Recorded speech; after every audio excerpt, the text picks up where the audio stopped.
Hello everyone and welcome back to my The Young and Restless 24 YouTube channel. I hope you guys are having a wonderful day. Before we start, please hit the subscribe button and give this video a thumbs up. Damian trying to get Lily to see effects from his point of view while Audra and Holden meet. Daniel and Summer matriculate Chance to help them find Phyllis, while Sally and Billy's trip is intruded by Daniel's solicitude over his mama. Audra and Nate sat at home belting tea. He asked if involving her in his family issues was too important. Amy joined them, admitting she hadn't slept due to overthinking. Nate offered her breakfast and participated that there was no news from Damian. Amy felt like a failure, and she decided it was time to go home.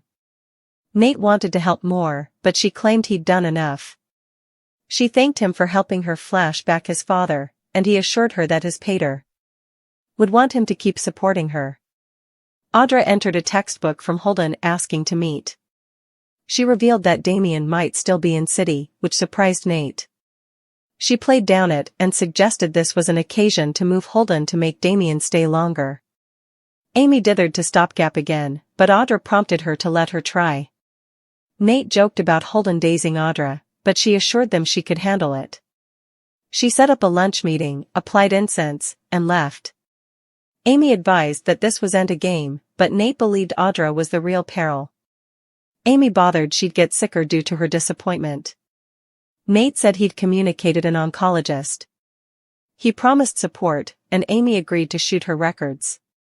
At Crimson Lights, Damian told Holden they weren't leaving because of Lily. He introduced himself to her, and she guessed he was Amy's son.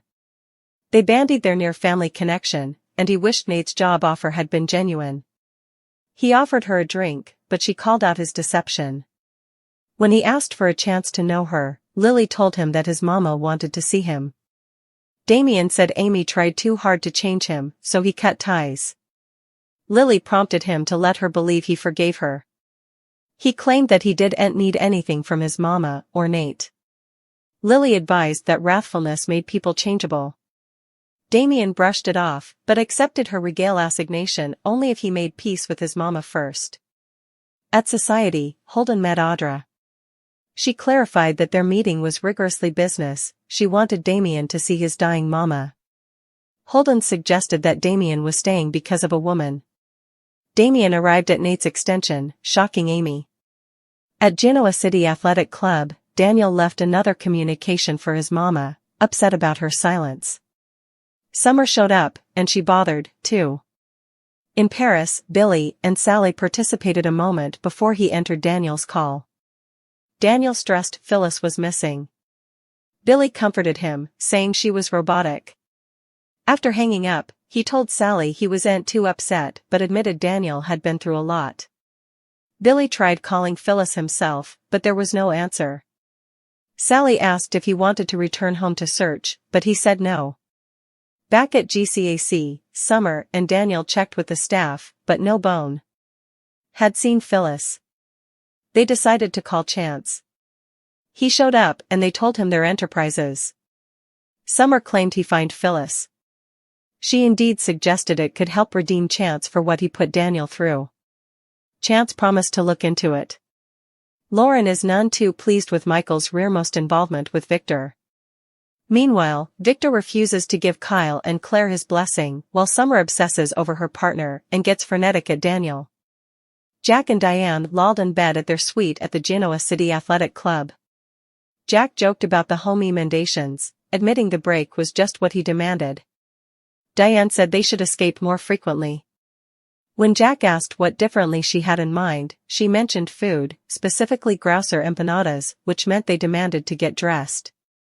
At society, Victor told Kyle and Claire that nothing would change his mind about them. Nikki showed up and Claire filled her in on the discussion. Meanwhile, Summer fixated on her partner, egging Daniel to suggest they move to another eatery. She denied being jealous, but after some prodding, she agreed to leave.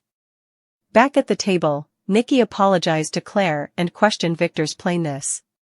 Victor stood establishment, arguing that the Abbott family was fated for disaster and that Kyle and Claire would be caught in the fallout. Kyle defended his parents, averring they were stronger than ever, and challenged Victor on whether he intended to produce trouble himself. Victor didn't explain, calling dysfunction normal for the Abbotts. He also blamed Kyle's history failed connections and supposed him the wrong man for Claire. Indeed so, Claire comforted Kyle of her commitment. As Victor stormed off, he ran into Jack and Diane at the door. They teased him about buying glissade, but he dismissed their happiness as fabricated bliss and prognosticated it wouldn't last. Once he left, Diane and Nikki disaccorded, while Jack and Kyle suspected Victor was planning commodity against them. Nikki conceded Jack's history heroism for her and advised them to brace for what was coming. At the new estate, Victor drank alone and pulled out his phone. At the jazz club, Michael and Lauren arrived, and he complained about not securing a table upstairs. Lauren asked Michael what was wrong, and he admitted Victor was planning another war on the Abbotts. She reminded him that she had advised him about this. Michael confessed that his fidelity to Victor ran deep, comparing their bond to the bone he no way had with his own father. Lauren demanded details about the night Ian shot Victor. Michael reluctantly admitted that Ian had confessed to crimes involving Jordan and Victor had taken the pellet meant for Nikki. Lauren scolded him for not telling her sooner. Despite her worries, Michael comforted Lauren before changing the subject. He expressed his love, pulled her to dance, and suggested they bespeak a room. Formerly in their suite, Michael continued raining Lauren with affection. Just as they began undressing, Victor's call intruded them. Ignoring it, Michael concentrated on his woman. While Victor left a communication reminding him about Jabot. Daniel and Summer arrived at the GCAC. Daniel called their mama but got no response, egging concern. Summer brushed it off, believing Phyllis was fine. Still, Daniel set up it odd that she had dissolved right after bombarding him with calls. They turned the discussion to Kyle, leading to sportful bickering. Daniel reminded Summer that she had a full life beyond Kyle. He her to move on. Their discussion shifted to Chance, and Summer admitted her mixed passions about how he handled the disquisition into Heather's death. Daniel defended him, saying he was just doing his job. When Kyle came up again, Summer indicted Daniel of being like their mama. He teased her, but she lost her appetite and decided to leave. Daniel apologized for ruining their evening. Victor committing to an armistice for one while planning trouble for another. Meanwhile, Audra makes her own pact while Damian suddenly surprises his family. A little through projectile crack doesn't stop Victor from making moves. This week, Victor's a busy freak. He and Lily suddenly call an armistice. Has Lily forgotten how the great Victor Newman squinched her over at Chancellor? He gave the CEO job to Nikki and Lily had no choice but to return to Winters. Midweek, Victor reveals his vengeance plot to Michael. Victor's back to getting revenge against Jack Abbott. This time, he's still directing his brimstone and fire at Jabot. What does he have in store? By the end of the week, Victor uses his coffers to help Lily. Why are these two so cozy coming week? This is an intriguing development. What's behind Lily's motive for counting on Victor's help? Is this about Damian? It looks like Audra eventually dusts off her designing chops.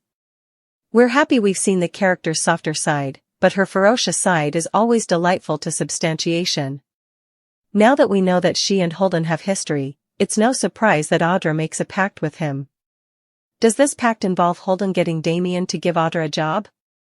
Because she's been out of work long enough.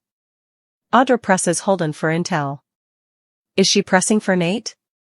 Or does she want commodity on Damian's history that she could use as influence for herself? The kind of intel we'd like is how close Audra and Holden were in LA. And just how did he save her? Damian is recycling the information Nate and Amy just ditched on his stage.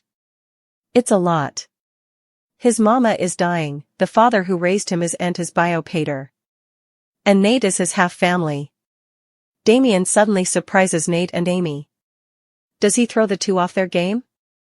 Because at the end of the week, Nate vows to cover Amy. What did Damian do? Meanwhile, Sally is bothered by Billy's bond with Phyllis. That's no surprise. After all, Phyllis easily doesn't like Billy's bond with Sally. Moreover, we're calling it now. This isn't going to end well, especially after witnessing the Valentine's Day dream Phyllis had. Kyle takes a runner out of Victor Newman's book when he tests Claire's fidelity. This must involve Claire's fidelity to her family or simply to Victor. Kyle isn't as smart as he thinks he is, so what will be when Claire realizes what he's doing?